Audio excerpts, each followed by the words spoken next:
Alô, liebe Leute, alles gut? Oi, meus queridos, tudo bom com vocês?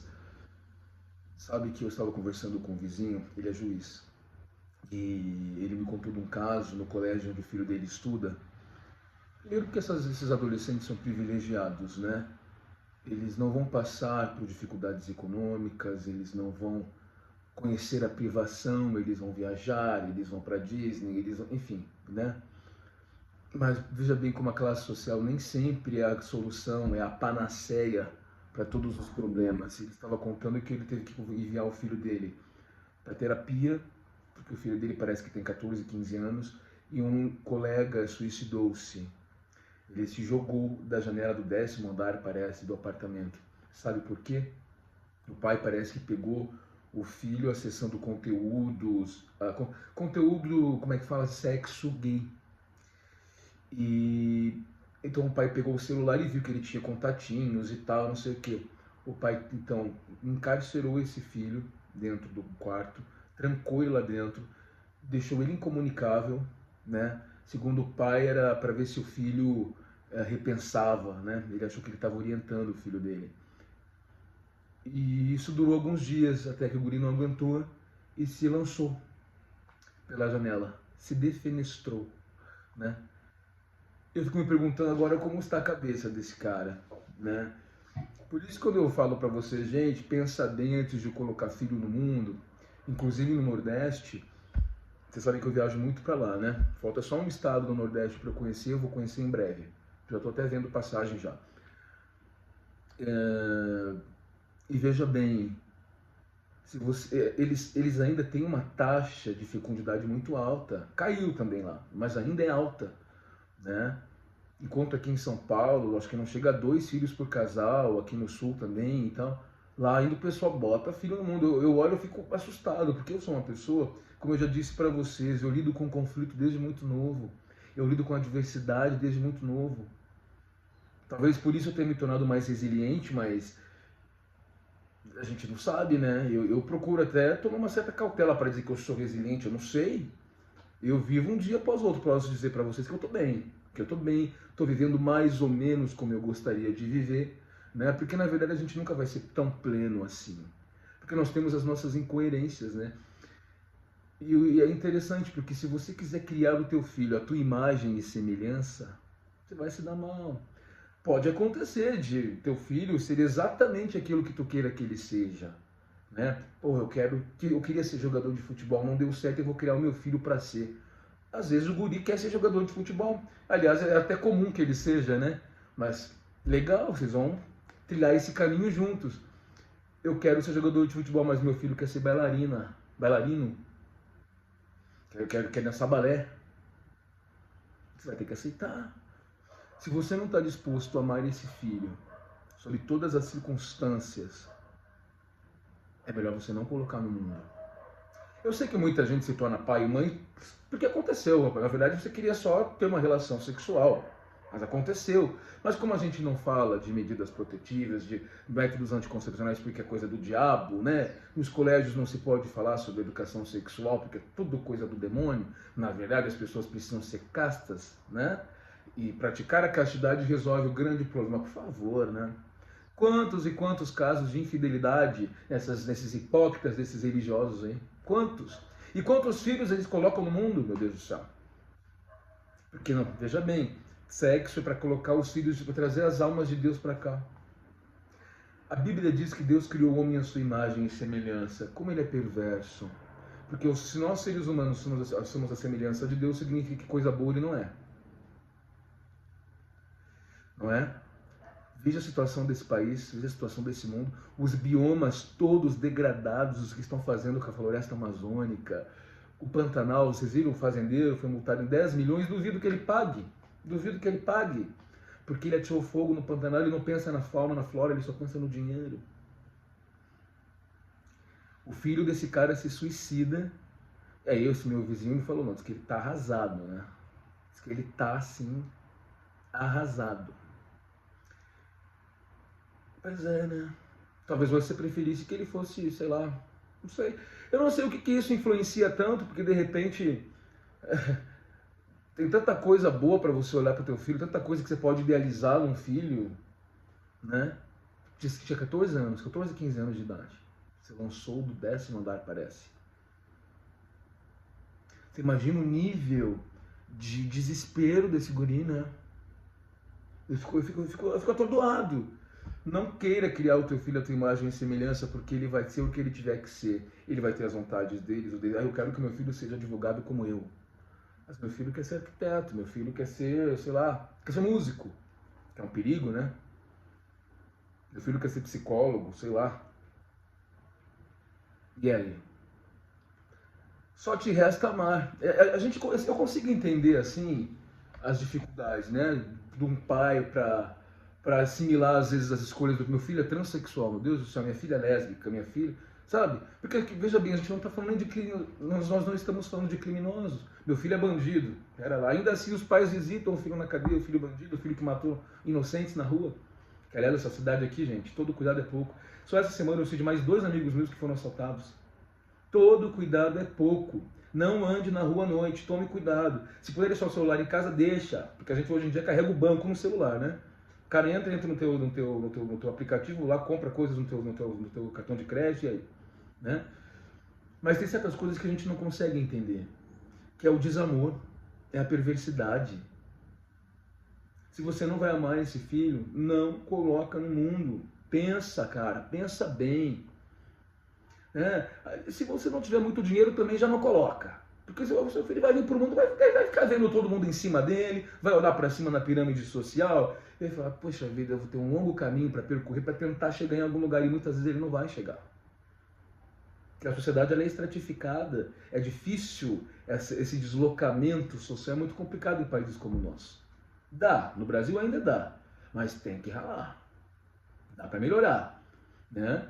Então, eu não consigo entender essa perversidade, esse desamor, esse despreparo. Tem um caso engraçado que rola no YouTube do filho que trola o pai falando que é gay, né? E o pai se pegou completamente de surpresa, porque o filho sempre teve namoradinhas, nunca deu o menor indício de que ele iria para esse lado. Mas aí o pai fica entrando num desespero, porque ele ama aquele filho. Aí ele tenta entender, porque parece-me que eles eram muito chegados, parece que eles tinham muita intimidade, parece que eles sempre conversaram muito.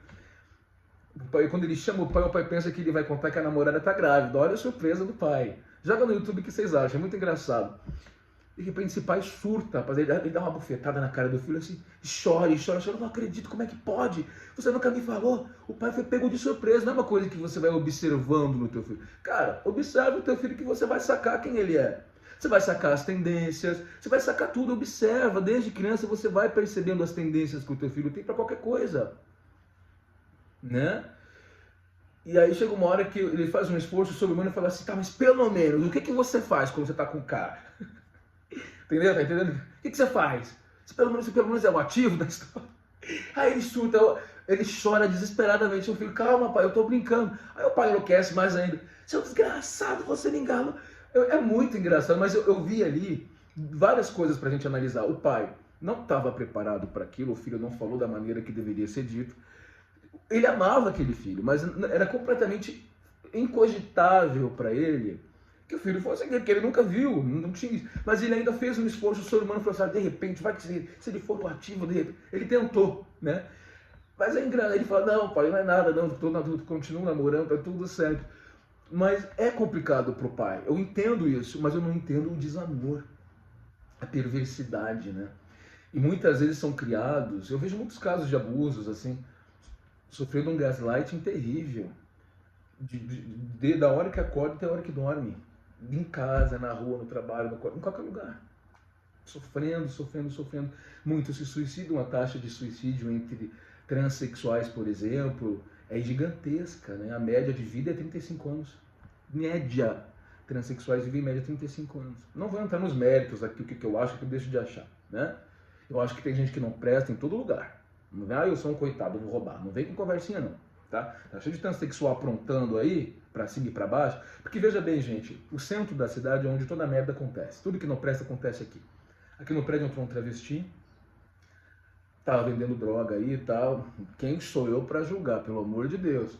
Só que assim, onde atendia cliente aí, Porque é flat, é mais fácil de alugar. Você consegue alugar por 3 meses, por 2 meses, pagando adiantado, meu filho. Entendendo? Os contratos são mais maleáveis. Por isso que muita gente vai morar em flat. E pessoal de prostituição também. Aqui no meu prédio eu sempre tive prostituta. Supostamente de alto luxo. Elas moram em duas, chegam cheias de pose e tal. Quando você vê, estão dividindo uma quentinha lá na Brigadeiro. Porque o mercado está concorrendo. O mercado da prostituição tá... Hoje em dia, para ganhar dinheiro, meu filho, você tem que ser aquela ninfetinha de 18, 20 anos, 22, né? Que vai buscar o cliente de BMW lá. Essas é que estão ganhando. Tem que ser muito bonita. Muitas vezes são gurias bem nascidas, formadas, lindas, né? Aí elas ganham, elas conseguem. Mas o mercado está muito saturado. Muito saturado. Tem muita prostituta aí que não está ganhando nada, né? Então, quer dizer, esse travesti estava se prostituindo aqui. Isso aqui já acontece aqui desde sempre, né? Mas agora eles estão endurecendo as regras, botaram para fora, porque ele estava vendendo droga. Onde tem prostituição, muitas vezes tem droga. Onde tem droga, tem tráfico. Onde tem tráfico, tem cafetinagem. Botaram para fora do prédio, né? Então, assim, não estou aqui passando a mão nas minorias, né? As pautas identitárias, calma lá. Não vamos, né? Tem gente que não presta em todo lugar. E às vezes é da índole da pessoa. Existem pessoas que são perversas por natureza. Agora, veja bem, se você não está preparado para ser pai, não seja. Você que está grávida, que é mãe, por isso que eu sou, assim, vocês sabem minha posição, o aborto precisa ser regulamentado. Não sou a favor do aborto, eu sou a favor da regulamentação de uma prática que existe. E que na verdade atinge os pobres, né? Porque as ricas, meu filho, se engravidar, ela paga um ginecologista, aí 10 pau para um ginecologista, está resolvido. E tem o remedinho, né? Você joga no Google lá, você compra rapidinho, o pessoal trafica o remedinho, né? E funciona. E funciona.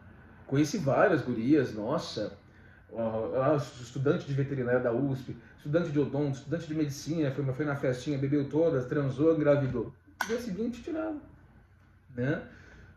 Mas hoje, já que eu já, né, falei bastante sobre esse tema, pensa bem, observe o comportamento do teu filho, esteja disposto a entender o teu filho. Ele não é a tua imagem e semelhança. Ele é um ser idiosincrático, ou seja, um ser com suas características pessoais, com sua personalidade. Independentemente da educação, ele vai fazer as escolhas dele, né? Mas hoje, eu quero trazer para vocês aqui 10 jargões mormons que você vai ouvir assim durante a tua jornada. A gente escuta isso lá durante décadas, aquela mesma ladainha.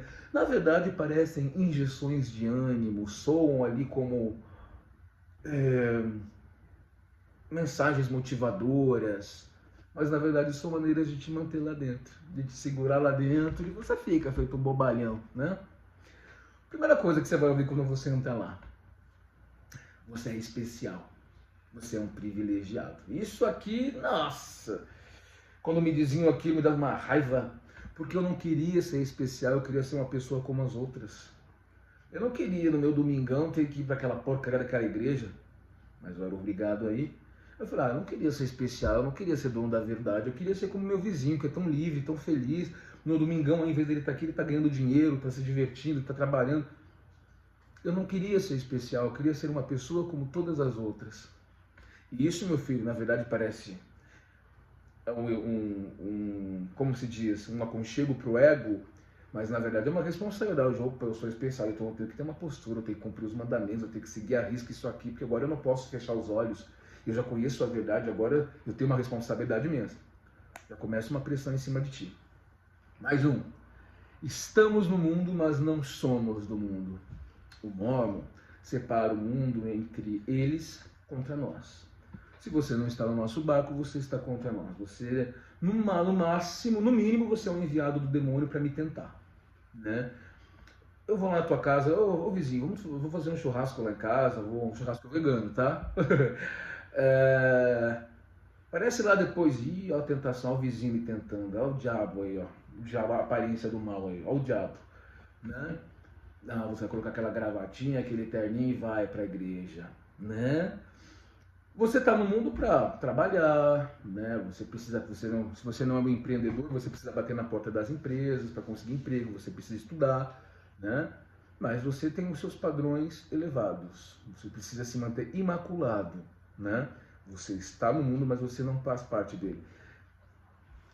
Tá? Então assim, o fim dos tempos está aí, né? Quem não está conosco está contra nós, então a gente precisa ficar bem atento.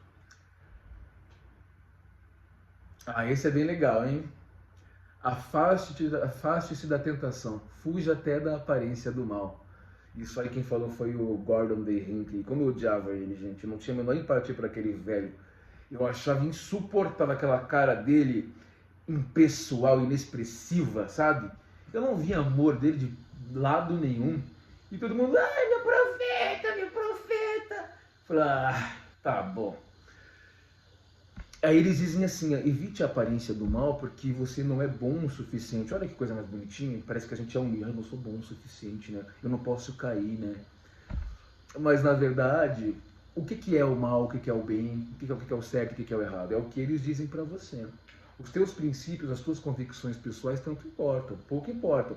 O certo é o que eles dizem que é o certo. E não se esqueça, né?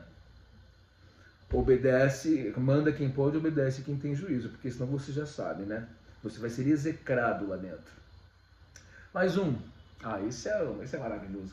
Primeiro as coisas do Senhor. Deixa tudo de lado. Minha mãe está doente, gravemente doente, eu preciso comprar remédios para o câncer, né? Digamos assim. Pague o dízimo. Primeiro as coisas do Senhor. Poxa, eu estou com 2 contas de luz atrasadas aqui, meu orçamento está baixo dessa pandemia e perdi clientes, meu condomínio está atrasado, meu IPTU está atrasado, o que eu faço? Meu IPVA não paguei, o que eu faço? Pague o dízimo, primeiro as coisas do Senhor, primeiro o reino de Deus, depois todas as coisas lhe serão acrescentadas. Quando você vê, você está sem energia elétrica na tua casa, como acontecia na minha. Quando você vê o teu parente precisa de um remédio, ele não tem. Quando você precisa de um emprego, você precisa comer, você tem que pedir para uma igreja que faz você assinar documentos, eles vão na tua casa para ver se realmente você precisa. Te levam uma cesta básica miserável. Miserável, meu filho. Arroz, feijão, óleo e açúcar. Ele tá bom demais. No máximo uma bolachinha de água e sal. E não reclama porque você é miserável. A igreja está te ajudando. Eles nada mais estão fazendo do que devolver parte do dinheiro que você dá para eles. Se você colocar no papel, você deu muito mais do que precisou. Minha mãe, que era miserável na época, deu muito mais dinheiro do que recebeu. Muito mais. Muito, mas muito mais. Ofertas de jejum, dízimos, trabalho contínuo, cargos, chamados, aquela coisa humilde que a gente tem e espera as bênçãos de Deus. Aí eles pagam a tua conta da tua energia elétrica, mas isso a gente não vai poder te ajudar sempre. Aí eu diria assim, então para de tirar o dinheiro de gente pobre, caralho. Para. Para, se você vai me humilhar porque eu vim aqui pedir um dinheiro que você me roubou, mediante extorsão, mediante coerção, porque quem não paga é o dízimo, não tem fé. Não entra no templo, não sela a família. Por Mormon, selar a família é a meta, é a grande meta do Mormon. Porque você sabe, né? Se não fazer o selamento, as almas vão se perder e você não vai encontrar o teu pai, tua esposa, teu esposo. Deus é tão incompetente que ele vai deixar as almas se perderem nesse mundo mágico aí que eles inventaram. Essa gente é maluca, sabe? Eu não quero discutir a fé de ninguém, mas essa é coisa de maluco, desculpa. Isso é coisa de gente louca, rapaz. Olha, você não quer ser selado, não. Eu não quero que me selem, não, mano. Mas pra que eu me selar? Filho, eu quero morrer em paz, porque eu sei que viver eu não vou viver em paz. Agora, me deixa morrer em paz, pelo menos isso, né? Vocês sabem que a minha avó, quando ela faleceu, minha avó era muito obesa, ela era muito baixa, muito obesa, analfabeta, coitada, portuguesa ela, lá no centro de Porto Alegre, na Ipiranga. E quando ela faleceu, eu não quis ir no velório, engraçado, eu não derramei uma lágrima quando minha avó faleceu, e eu era muito apaixonado por ela, não sei porque, eu nunca vi a morte como algo, é uma coisa muito minha, só que eu não sabia identificar isso. Eu sempre vi a morte como um alívio, por isso que eu tenho essas tendências que eu tenho, né, que a gente fala muito de suicídio, eu achava que era um alívio, eu era tão novinho, eu só queria morrer. Eu já rezava para Deus para não ficar louco. E na casa de um tio meu, que era o único tio que tinha uma classe social um pouco melhor, a minha mãe me deu essa opção, olha, minha sua avó faleceu, tu quer ficar aqui na casa do teu tio ou quer ir lá? Eu vou ficar na casa do meu tio, porque lá tinha comida, né? Eu não falei isso pra ninguém, mas eu vou ficar aqui. Eu sempre fui assim, não sou burro. E esse tio era tão maravilhoso que ele nunca foi na nossa casa nem para levar 1 quilo de arroz. Depois eu conto a história dele pra vocês vão gostar. E quando minha avó faleceu, era um feriado lá, em Porto Alegre. Isso era um feriado. Não quiseram enterrar. Primeiro que demorou alguns dias para conseguir fabricar um caixão apropriado para o corpo dela, né? Porque ela era muito obesa e muito baixa. E minha mãe sempre saía do trabalhinho dela e passava lá na vila que minha avó morava para levar para o médico, mas minha avó se recusava. E quando ia, os médicos diziam: a senhora precisa ficar internada, a senhora está com uma infecção. Ela se recusava. Então ela foi se matando aos poucos. A minha mãe disse que a minha avó já sabia que ia morrer, e minha mãe passou na casa dela, ela já estava pronta. Não se esqueça que naquela época os meios de comunicação não são como: estou passando aí, mandar uma mensagem instantânea, não existia isso. Nem, né, pobre não tinha telefone, imagina. Ela já estava com roupinha pronta, e geralmente eram uns lençóis, assim, umas coisas estranhas que ela colocava, porque ela era muito obesa, mas ela era extremamente obesa. Aí já tinha chamado um táxi, porque não tinha como ela andar de outra forma. Ela aceitou a internação e morreu na mesma noite de infecção generalizada, né? E não deu para enterrar, porque não tinha caixão. Quando chegou lá, o cemitério estava fechado, não queriam deixar entrar. Passou a rádio Farroupilha, né? Minha mãe gritou, que minha mãe sempre foi a histérica da família: eu vou denunciar, eu vou levar para televisão, não sei o quê. E abriram um cemitério para enterrar. Quando chegou até lá, gente, a cova era pequena, porque era uma mulher obesa e baixa. Alguns homens, ainda bem que eu não vi isso, alguns homens ficaram segurando o caixão, enquanto outros foram cavar. Só que o caixão não aguentou, quebrou a tampa do caixão, rapaz. Quebrou uma parte da tampa. No final das contas não tinha mais o que fazer, porque minha avó já estava há vários dias, já em estado de putrefação e tal, e precisava enterrar. Acabou sendo enterrado daquele jeito mesmo. Então você vê, meu querido, até para morrer às vezes a gente sofre. Eu quero pelo menos morrer em paz. Né? Não quero ter cerrado com ninguém, não quero ver ninguém na próxima, não quero ver nada. Não quero ver nada. Tá? Se tiver alguma coisa para ver, só vou descobrir depois. Tá bom? Vamos para o próximo. Essa é fantástica. Devemos andar a segunda milha e colocar tudo à prova. Bom, já disse para vocês, né? Quando eu comecei a conversar com a minha mãe, que ela deixou, falar porque ela não deixava, né? Porque você já está programado, você já está formatado para repelir tudo aquilo que vai de encontro com essa fé que foi colocada em você, com essa ideia que foi implantada mediante doutrinação contínua, né? Então chegou uma informação que destoou, o seu cérebro já expulsa, para não perder a coerência, né? Porque o nosso cérebro ele organiza o caos. Isso é caos. Você vive em meio ao caos, o seu cérebro organiza. Uma informação que te abale é complicado, então você já repete. Elas estavam ali de saco cheio, foram falar da segunda milha para ela, falou: mas vem cá, a segunda milha não acaba nunca mais, né? Porque você fica 30 anos ouvindo a segunda milha, caralho. Não, mas não sei, porque não, mas eu tenho que colocar tudo à prova. Calma, fica tranquilo, que tudo vai passar no último dia, vai tudo se resolver. Coloca a prova. Essa vidinha aqui é só um grão de areia. É só um grão de areia, né? Por isso você tem que dar de tanto dinheiro para a seita Mormon, né? A multibilionária organização Mormon, né? Que está guardando todo esse dinheiro, que vocês sabem, para a segunda vinda de Cristo. Porque Cristo vai precisar de muito dinheiro, né? Para os dias difíceis que virão. Olha os dias difíceis aí. E o poder do sacerdócio que vocês têm, que vocês não curaram ninguém da Covid, que eu não estou sabendo. Vocês não falam o nome de Deus? Os profetas de Deus, segundo a Bíblia, realizavam um milagre, curava, ressuscitava, fazia o diabo a quatro. E vocês não fazem nada. Estranho, hein? Muito estranho essa história. Vamos pro próximo. Gente, não, esse eu vou deixar por último, que esse é o melhor de todos. Não vou falar agora. Você já sabe o que é. Esse é bom. Quem procura doutrina profunda, vai pro fundo. Isso eu escutei várias vezes. Doutrina profunda é você questionar, por exemplo, o passado criminoso de Joseph Smith, a real natureza dele, é você analisar as diferentes versões da primeira visão que supostamente ele teve, é analisar esse Deus de carne e osso que paira em cima de ti com um filho de carne e osso, com um anjo que vai na tua casa, um cara que traduz com chapéu, com pedrinha mágica. O que é isso, gente? Né? O mero fato de questionar é chamado de doutrina profunda. O que é isso para você que não é mormon? É assim: olha essa doutrina aqui, nós somos muito pequenos para questionar isso, nós não sabemos os desígnios de Deus, tá? Então espera, um dia você vai entender. Quando eu era recém-alfabetizado, que é fantástico você se alfabetizar, né? Só de criança eu acho que ia aprender a ler. Eu tinha 6 anos de idade, eu falei assim, eu comecei a ler o livro dos Mormons, né? Eu já achei muito estranha aquela história. Eu lembro que eu fui ler a página, assim, vi as testemunhas e falei: esses aqui têm o mesmo sobrenome. Juro para você, eu tinha 6, 7 anos de idade e já desconfiei.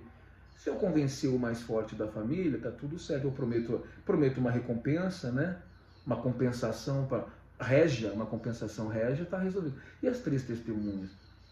Alguma coisa estão ganhando com isso. Ou foram convencidas. Vocês sabem que eu sempre tive muita facilidade de convencer as pessoas a pensarem como eu. Mas com argumentos. É a arte de argumentar. É a arte do falar. Por isso que a oratória é tão importante. Eu tenho essa capacidade. Joseph Smith provavelmente tinha isso à enésima potência. A arte de ludibriar, de enganar, porque ele usava isso para enganar, para ludibriar, né? Bom, eu aqui não estou prometendo nada para ninguém, não estou pedindo dinheiro para ninguém, não estou oferecendo um caminho para ninguém, eu não sou porra nenhuma, entendeu? Se bem que eu estou ganhando os presentes, eu ganhei chinelo, ganhei um perfume de vocês, eu sei que vocês não querem que fale o nome. Ganhei perfume, perfume que eu gosto, hein? Ganhei um chinelo. E quem quiser dar alguma coisa pode mandar, que eu adoro ganhar presente. Eu estou brincando, é brincadeira. Mas é gostoso, a gente se sente querido, é óbvio. O que eu estava falando? Ah, tá, que é da doutrina profunda. Então é o seguinte, o mero ato de questionar já é tido como uma rebeldia. E tudo que é um pouco mais delicado, eles dizem, se a doutrina profunda não nos cabe questionar. Vivemos através da fé. Vivemos pela fé. No último dia a gente vai saber tudo. Tá bom. Vamos lá. Ah, esse é lindo. Os líderes são chamados por Deus. Se fizerem algo errado, serão removidos dos seus chamados. Isso eu escutava todo domingo. Nossa, não, obedeça cega. Obediência cega e incondicional. O líder mandou, você abaixa a cabeça e faz. É hierarquia. Claro que todos os lugares têm hierarquia, né? Mas isso a gente está falando de uma submissão. Você pode, por exemplo, com o teu chefe de trabalho, muitas vezes negociar. Hoje as empresas estão abertas ao diálogo com os funcionários, porque são colaboradores, eles podem agregar muito mais do que aquela coisa hierarquizada, onde quem está no topo manda e quem está embaixo obedece. É uma coisa, às vezes, até horizontal, em que as pessoas, apesar da hierarquia, elas conseguem colaborar mutuamente umas com as outras. Você não tem isso não, você vai obedecer, se não obedecer você vai ser levado para uma salinha, vão te execrar, você vai ser exposto diante da congregação, eles vão fazer você se sentir o pior ser humano do mundo, aí acontece alguma coisa desagradável na tua vida, você vai automaticamente associar, eu estou sendo desobediente, por isso que eu perdi meu emprego. Puxa, eu tô sem clientes agora esse mês, deve ser porque eu tô... Não, a gente vai passar por isso, uma hora vai ter mais dinheiro, outra hora vai ter menos, outra hora vai ter nada, dependendo da tua realidade, né? Se tá acontecendo tanta coisa ruim na minha vida, eu acho que eu não tô sendo um membro muito fiel, eu tô questionando demais, eu tô com um espírito de discórdia, eu tô criando intriga. Vamos para mais um? Lindo esse. Não devemos dar conselhos ao Senhor. Tudo no tempo do Senhor. Você vê que tudo está muito ligado, né? Todas as ideias aqui estão muito ligadas. Tudo no tempo do Senhor. Não devemos dar conselhos ao Senhor. Mas por que Deus estabeleceu as coisas desse jeito? Por que a gente tem que pagar dízimo? Porque, veja bem, naquela época, deixa eu explicar para vocês, ninguém pagava conta de gás, né? Ninguém pagava conta de energia elétrica, ninguém pagava conta de celular, conta de internet, conta de TV a cabo, conta de condomínio, IPTU, IPVA, contribuições ISS, ICMS, aí vai, se você é empreendedor, você sabe do que eu estou falando, né? As pessoas viviam da atividade pastoril, do campo, não era cobrado essas exações. Aí você tem que ainda recolher um imposto de 10%, meu Deus do céu. 10% é muita coisa. Parece pequeno, mas eu, enquanto tributarista, sei isso alto. É muita coisa, gente. Isso que você não... Todo santo mês pro resto da tua vida. Não devemos dar conselhos ao Senhor. O Senhor sabe os propósitos. Mas a igreja desviou 100 bilhões aqui, saiu na mídia no mundo inteiro. Os propósitos de Deus a gente não questiona, não devemos dar conselhos ao Senhor. Mas Joseph Smith estuprou criancinhas ali, ele falou que Deus que deixou tudo, mano. Tá tudo certo, a gente só obedece, tá bom? Não devemos dar conselhos ao Senhor. Lembra quando Joseph Smith, o escriba dele, eu não lembro se foi Martin Harris, eu acho que foi o Martin Harris ou foi o Oliver Cowdery, depois vocês me avisem, que pediu para levar os manuscritos para a esposa ver, né, por conta do financiamento que ele precisava, e os manuscritos se perderam e até hoje nunca vieram à tona. Primeiro, ele não traduziu novamente porque ele não podia, né? Ele não fez backup daquilo, não estava salvo, ele foi inconsequente. Aí ele disse que ele foi rezar para Deus. Ele pediu 3 vezes a revelação de Deus, né? E aí, quando o material se perde, os manuscritos se perdem, Deus chama ele e dá uma puxada. Agora você vai perder o dom da revelação. Na verdade, aí ele cria isso para poder ganhar tempo. E agora, como é que eu não posso... Para pensar, eu não posso traduzir igual. Porque se isso cair nas mãos dos outros, eu vou ser colocado à prova. Esses manuscritos até hoje não existiram. Pelo dom do Espírito Santo, ninguém traduziu porcaria nenhuma de porcaria nenhuma. Quando eu escutei essa história, criança, juro, eu vi que era mentira. Eu vi. Mas eu estava com uma pessoa, minha mãe lá. Falei, Mateus, não devemos dar conselhos ao Senhor, vamos fazer. Aí Deus fala assim para ele, Joseph, como você não foi... Olha como Deus é limitado, né? Esse Deus mormon. Joseph, é o seguinte, como você não quis ouvir? Eu disse não, parece o pai, né? Não, então vai. Aí você vai lá, se arrebenta tudo, se dá mal. Para, filha. Se dá mal, aí Deus, tá vendo? Eu queria te dar uma lição, agora você vai perder o dom da profecia por um tempo para você aprender. Não dê conselhos ao Senhor. Que engodo, cara! Eu lembro que eu escutei isso e falei, que conversa fiada é essa? Mas assim, eu não tinha força para me opor, eu era criança. Eu sempre fui muito cético, viu? Eu era criança, eu não quero estar aqui, eu vou estar na cara que é mentira, né? Vamos lá, que tem mais. Esse é lindo também, tá?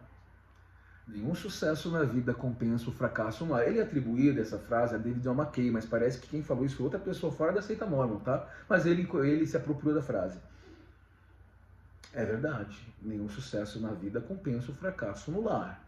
Mas vem cá, do que você está falando? Que lar é esse? É um lar mormon? Com um monte de filho? Com pai e a mãe tão ocupados cuidando da igreja que não cuidam dos filhos? Ou esses pais também estão se utilizando do sistema da igreja para alisar quem é mais fraco financeiramente, porque tem os privilegiados lá dentro? Se você é bem apessoado, tem uma condição social razoável dentro da seita mormon, muito provavelmente você vai ter um chamado de destaque lá dentro. Tá? Essa é muito famosa lá. Né? Mas ela também anula muita coisa. A gente precisa entender o que é um lar, o que é uma casa, o que é uma família. Será que realmente tem amor lá dentro? Né? E eu acho que a gente também tem que pensar o que é o sucesso. Né? Para você, eu acho que é muito subjetivo, não é? E por último, e não menos importante, ser mormon é ser feliz. Ser mormon é ser infeliz. É ser infeliz pro resto dos teus dias, carregando uma bigorna nas costas, se cobrando, se culpando, escutando essas frases de efeito que parecem que são injeções de ânimo, mas não são. São maneiras de te pressionar, sutil, é tudo muito sutil, tá? Como é que é? A igreja não... vamos colocar mais um então, esse é legal. A igreja não proíbe nada, ela apenas aconselha. Ai, meu Deus. Quem aconselha não castiga, quem aconselha não coage. Se você está me aconselhando e eu não quiser seguir teu conselho, o máximo que você pode falar para mim é dizer assim, olha, eu te avisei. É o máximo. Que isso também já não é legal, já é desagradável, né? Agora, vem cá. Eu te falei, agora você vai perder teu chamado, agora você vai tomar sacramento. Todo mundo olhando, porque pro mormon isso é importante, gente. Tomar o sacramento, que é um porre de um pãozinho vagabundo. E nós miseráveis na época, os guris lá dos rapazes, né? Que a gente que distribuiu aquela porcaria, quando acabava, íamos todos esfomeados em cima daquele pãozinho. Muitas vezes a gente não tomava nem café da manhã, porque era muito cedo, a gente tinha que chegar cedo na capela e tal, e às vezes não dá apetite, né? De manhã cedo, muitas vezes a gente não tem apetite nem para comer aquele pãozinho amanhecido, porque se você... Detalhe, você tem que comprar o pão no dia anterior, tá? Porque você não pode comprar nada domingo, nem um pãozinho fresquinho você não pode. Olha que prazer. Você viu os pequenos prazeres que eles vão te tirando, né? E aí quando você vê, você é uma máquina para eles. Você é todo formatado por eles, né? Lobotomizado por eles, né? A igreja não obriga ninguém a nada, ela apenas aconselha. Mas cuidado se você não seguir o conselho deles. Ser mormon é ser feliz, ser mormon é ser infeliz. Ser mormon é viver cada dia de vida enjaulado, com medo de Deus, com medo do diabo, com medo de si, porque a gente nega aquilo que é de mais natural no ser humano, que são as nossas inclinações, que são os lados que a gente tem. Nós somos seres duais. Nós temos coisas boas e temos coisas que não são. Nós temos a perversidade na gente. E a gente precisa saber qual vai ser o lado que a gente vai dar mais vazão. Nós temos o preconceito. E nós temos que saber lidar com tudo isso. Você vai fazer as suas escolhas. O que eu quero dar vazão de mim? Não é o diabo que está no teu ouvido, é você. É a natureza humana, né? Então é isso. Espero que vocês tenham um domingo feliz, né? Vocês possam planejar. Poxa, abriu aquele restaurantezinho, olha, saiu na revista lá, diz que é muito bem recomendado, tem, sei lá, uma moqueca de não sei o quê. Poxa, vou lá conhecer no domingo, tomar um vinhozinho, conversar, vou namorar, vou fazer... Aí não posso, porque eu tenho que fazer reunião familiar, eu tenho que me preparar, eu tenho que estar na igreja às 6 horas da tarde para reunião de não sei o que, eu tenho que falar com o bispo, eu tenho que não sei o que. Você nunca vai descansar. Estou de férias, mas tem que ver se tem igreja perto, que eu tenho que ir na igreja no domingo, vou viajar, mas eu vou para a igreja. Isso quando a pessoa tem dinheiro para viajar, né? Que muitas vezes não tem. Aí você vê aquelas pessoas enfastiadas, assim, mortas naquela congregação, que chega da pena. E elas nem percebem o veneno, o quanto aquilo ali é tóxico. Quanta coisa elas estão perdendo lá dentro. Não é só dinheiro, é tempo, é vitalidade. É o teu tempo com os teus filhos, é o teu tempo para si próprio. Para olhar assim, para ver o mar, ir para uma serra, conhecer um país, né? Relaxar. Abrir-se para o mundo, rever conceitos, ressignificar. Não, porque a sua crença é sempre a mesma. A gente vai mudando, correto? Eu estou mudando, eu mudo de convicção o tempo todo, inclusive. A gente vai repensando muita coisa. E até nessa posição minha aqui, eu vou também reconsiderando certos aspectos do que eu falo. Claro que o ponto central é esse, eu sei que aquele lugar não é para mim. E eu sei que não é para muita gente também. Embora eu saiba que tem gente que gosta de ficar lá dentro, olha, fazer o quê? Problema dele, seja feliz, né? Então é isso, gente. Bom domingo pra vocês. Fizemos um vídeo longo porque eu tava devendo o vídeo, que eu sei, tá? E a semana que vem a gente volta. Tchau, tchau. Aproveitem, porque você não sabe o dia da manhã, tá bom? Beijão pra vocês. Tchau, tchau.